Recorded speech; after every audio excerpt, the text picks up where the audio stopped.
అందరికీ నమస్తే అండి. వెల్కమ్ టు మంచివాడు యూట్యూబ్ ఛానల్. రీసెంట్గా ఫేమస్ యూట్యూబర్ నాన్వేషణ గారు యాక్టర్ శివాజీ గారి పట్ల, అలానే వాళ్ళ అమ్మగారి పట్ల లకారాలతో మాట్లాడటం, ప్రవచనకర్త అయినటువంటి గౌరవప్రదమైనటువంటి గరికపాటి నరసింహారావు గారి పైన కూడా అవమానకరంగా మాట్లాడటం, అలానే దేవతలపైన అవమానకరంగా మాట్లాడటం అనేది నేను తీవ్రంగా ఖండిస్తున్నాను.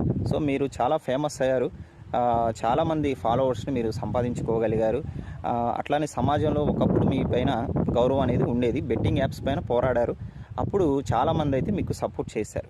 సో ఒక బ్రదర్గా శివాజీ గారు, ఒక తండ్రిగా వయసు ఉన్నటువంటి నరసింహారావు గారు ఏం చెప్పారండి, మహిళలు ప్రాపర్గా వస్త్రధారణ ధరిస్తే మంచిది, వాళ్ళని గౌరవప్రదంగా చూస్తారు అనేది చెప్పడం జరిగింది. సో అందులో వాళ్ళు చెప్పిన దాంట్లో ఎటువంటి తప్పు లేదు, వాళ్ళు చెప్పడంలో తప్పు లేదు. ఎందుకు మీకు చెప్తున్నా అంటే, ఎగ్జాంపుల్, ఈ రోజుల్లో కొంతమంది ఆడపిల్లలు కాలేజీలో చదివేవాళ్ళు, అలానే యూనివర్సిటీలో చదివేవాళ్ళు కూడా జీన్స్ ప్యాంట్లు వేసుకుంటున్నారు. చూడండి, ఇక్కడ దాకా బట్టలు వేసుకుంటున్నారండి. వాళ్ళు ఫ్రెండ్స్తో సరదాగా స్టెప్స్ పైన కూర్చున్నప్పుడు, అలానే క్లాస్ రూమ్లో బెంచెస్ పైన కుర్చీల్లో కూర్చున్నప్పుడు వాళ్ళు అండర్వైర్లు కూడా కనిపించేటి దౌర్భాగ్య పరిస్థితుల్లో ఉన్నారు. అండర్వైర్ బ్రాండ్, అండర్వైర్ కలర్ కూడా కనిపించేటువంటి విధంగా వస్త్రధారణ అయితే ఉంది. అలాంటి వాళ్ళని ఉద్దేశించి మాత్రమే వాళ్ళు మాట్లాడారు.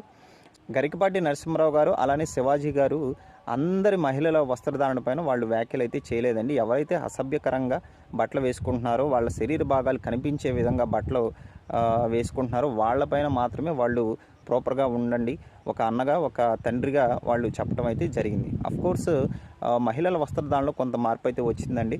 గతంలో గృహిణులుగా ఎక్కువగా ఉండేవాళ్ళు, హౌస్ వైఫ్లుగా ఉండేవాళ్ళు. సో అప్పుడు చీరలు ధరించేవాళ్ళు. ఇప్పుడు ఫ్యామిలీ కోసం పాపం వాళ్ళు కష్టపడుతున్నారు, జాబ్స్ చేస్తున్నారు, చదువుకుంటున్నారు. సో కంఫర్టబుల్ కోసం లంగా ఓణీలు, చీరలు కాస్త పంజాబీ డ్రెస్సుల్లోకి మారారు. ఎటువంటి ఇబ్బందులు లేదు, దానికి ఎవరు వ్యతిరేకించట్లేదు. కానీ ఎవరైతే అసభ్యకరంగా వేసుకుంటున్నారో వాళ్ళని మాత్రమే వాళ్ళు వ్యతిరేకించడం అయితే చెప్పడం జరిగింది. సో దానిపైన వాళ్ళు మాట్లాడితే మీరు లకారాలతో అవమానకరంగా మాట్లాడే విధంగా, అలానే దేవతలను మరీ పోల్చి చెప్పడం అనేది మేము తీవ్రంగా ఖండిస్తున్నాము. సో మీరు ఎంత ఎదిగినా, ఎంత ఉన్నత స్థానానికి వెళ్ళినా మన దేశం పట్ల, మన దేశంలో ఉన్నటువంటి పౌరుల పట్ల, పెద్దల పట్ల గౌరవప్రదంగా మాట్లాడటం అనేది నేర్చుకోండి. సో ఎలా పడితే అలా మాట్లాడితే మీకు ఎవరు సపోర్ట్ చేయరు. గతంలో చేశారు, ఇప్పుడు సపోర్ట్ చేయట్లేదు. చాలామంది అన్ఫాలో అవుతున్నారు, నేను కూడా అన్ఫాలో అయ్యాను. సో నేను అన్ఫాలో చేస్తే మీకు ఏమీ ఒరగదు అనుకోండి.